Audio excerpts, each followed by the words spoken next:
তেজ বা ৰক্ত পৰিবহণ তন্ত্ৰ অৰ্থাৎ ব্লাড চাৰ্কুলেশ্যন চিষ্টেম। তুমি কেতিয়াবা নিজৰ হৃদস্পন্দন অনুভৱ কৰি পাইছানে?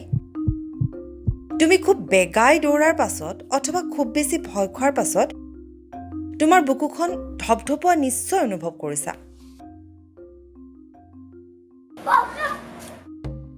নিজৰ বুকুত হাত দি এবাৰ অনুভৱ কৰিবলৈ চেষ্টা কৰাচোন।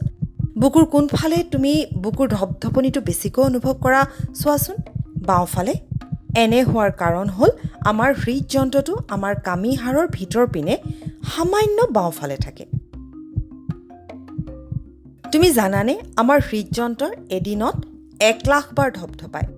তাৰ অৰ্থ হ'ল এবছৰত আমাৰ হৃদযন্ত্ৰৰ স্পন্দনৰ সংখ্যা হৈ গৈ 3.5 কোটি বাৰ। আৰু তাকে কৰোঁতে ই কঠোৰ শ্ৰম কৰিবলগীয়া হয়। পিছে কথা হ'ল আমাৰ হৃদযন্ত্ৰনো কিয় ধপধপায়? চাওঁচোন আহা। আমাৰ হৃদযন্ত্ৰৰ আকাৰ আমাৰ হাতৰ মুঠিটোৰ সমান আৰু ই অনেক পেশীৰে গঠিত। ই এটা পাম্পৰ দৰে কাম কৰে। এই পাম্পৰ সহায়তে আমাৰ গোটেই শৰীৰত তেজৰ চলাচল হয় আৰু পুনৰ হৃদযন্ত্ৰলৈ ঘূৰি আহে।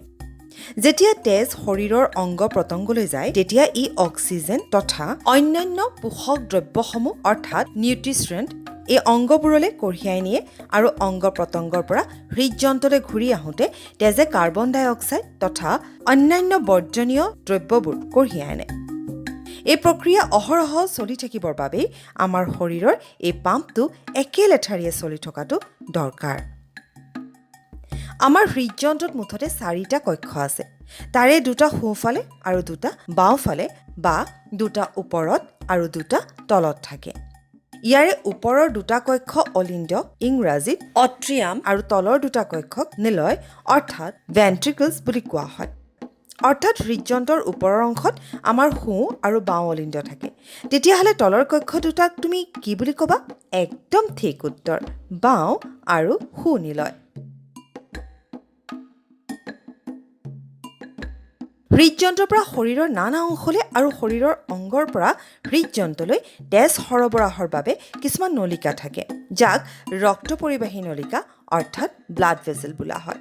হৃদযন্ত্ৰৰ পৰা শৰীৰৰ সকলো অংশ জুৰি ক্ষুদ্ৰ ক্ষুদ্ৰ নলিকাৰ এখন জাল বা নেটৱৰ্ক বিয়পি আছে। এই সকলো নলিকাক যদি ইমূৰে সিমূৰে যোগ কৰি যোৱা হয় তেন্তে ই কিমান দীঘল হ'ব সেয়া জানানে?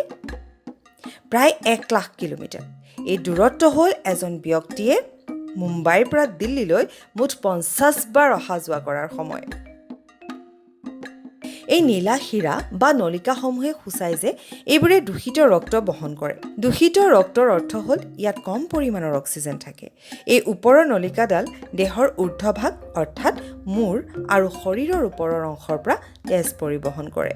আনহাতে এই তলৰ নলিকাডালেৰে পেটকে ধৰি শৰীৰৰ নিম্নভাগৰ অংগসমূহৰ পৰা তেজ হৃদযন্ত্ৰলৈ পৰিবাহিত হয়। এই দুয়োডাল নলিকাই কম অক্সিজেনযুক্ত ৰক্ত সোঁ অলিন্দলৈ যোগান ধৰে। এই অলিন্দৰ একেবাৰে নিম্নভাগত এখন দুৱাৰ থাকে, যি কেৱল এটা ফালেহে খোল খায়। আমাৰ হৃদযন্ত্ৰৰ এনে অনেক দুৱাৰ আছে, যাক ভাল্ভ বোলে।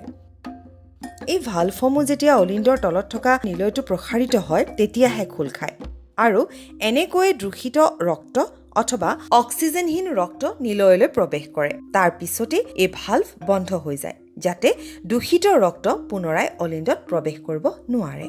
কিন্তু নিলয়ৰ ওপৰৰ অংশত আৰু এটা ভাল্ভ থাকে। যেতিয়া নিলয় দুটা সংকুচিত হয় তেতিয়া নিলয়ত থকা তেজ বাহিৰলৈ ওলাই আহে। ঠিক সেইদৰে যিদৰে আমি কোনো তৰল বা পেষ্ট থকা পেকেট চেপি দিলে পেকেটৰ ভিতৰৰ সামগ্ৰী বাহিৰলৈ ওলাই আহে। এই ওলাই অহা তেজ সোঁ আৰু বাওঁফালে থকা নীলা ৰক্ত নলিকাইদি প্ৰবাহিত হৈ যায়। পিছে কথা হ'ল এই তেজবোৰ ক'লৈ যায়? নিলয়ৰ পৰা ওলাই অহা তেজ শৰীৰৰ অন্য কোনো অংশলৈ নহয়, বৰঞ্চ আমাৰ হাওঁফাওত প্ৰৱেশ কৰে। তেজ বহন কৰা এডাল নীলা নলিকা আমাৰ সোঁ হাওঁফাওলৈ আৰু আনডাল আমাৰ বাওঁ হাওঁফাওলৈ যায়। আমাৰ হাওঁফাওত থকা শ শ ক্ষুদ্ৰাতি ক্ষুদ্ৰ ৰক্তনলিকাৰ ভিতৰত দূষিত তেজ অক্সিজেনযুক্ত বায়ুৰ সৈতে মিলি যায়। এই অক্সিজেনযুক্ত বায়ু হ'ল আমি উশাহ লওঁতে আমাৰ হাওঁফাওত প্ৰৱেশ কৰা বায়ুখিনি। এতিয়া হাওঁফাওৰ ভিতৰত তেজে কাৰ্বন ডাই অক্সাইডৰ বিনিময় অক্সিজেন শোষণ কৰে আৰু ফলত ইয়াৰ ৰং উজ্জ্বল ৰঙা হৈ উঠে। এই অক্সিজেনযুক্ত তেজ হাওঁফাওৰ পৰা গৈ পুনৰ হৃদযন্ত্ৰৰ বাওঁ অলিন্দত প্ৰৱেশ কৰে। ইয়াত এটা ভাল্ভ থাকে। যেতিয়া নিলয় প্ৰসাৰিত হয় তেতিয়া ৰঙা বিশুদ্ধ তেজ বাও অলিণ্ডৰ পৰা নিলয়ত প্ৰৱেশ কৰে। যেতিয়া নিলয়টো সংকুচিত হয় তেতিয়া নিলয়ৰ ওপৰৰ অংশত থকা ভাল্ভটি খোল খাই এই বিশুদ্ধ তেজ শৰীৰৰ সমগ্ৰ অংগ প্ৰত্যংগলৈ প্ৰেৰণ কৰে।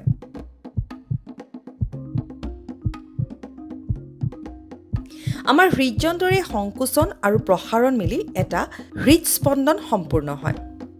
আমাৰ হৃদযন্ত্ৰটো অহৰহ স্পন্দিত হৈ থাকে। তেজ শৰীৰৰ নানা অংগলৈ প্ৰবাহিত হৈ থাকে আৰু পুনৰ ঘূৰি আহি হৃদযন্ত্ৰৰ যোগেদি হাওফাওত সোমায় আৰু বিশুদ্ধ হয়।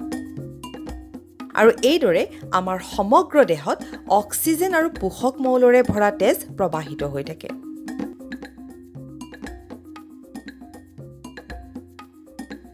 এই হ'ল আমাৰ তেজ পৰিবহণ তন্ত্ৰৰ কাহিনী, যাৰ বাবে আমি জীয়াই থাকিব পাৰিছোঁ।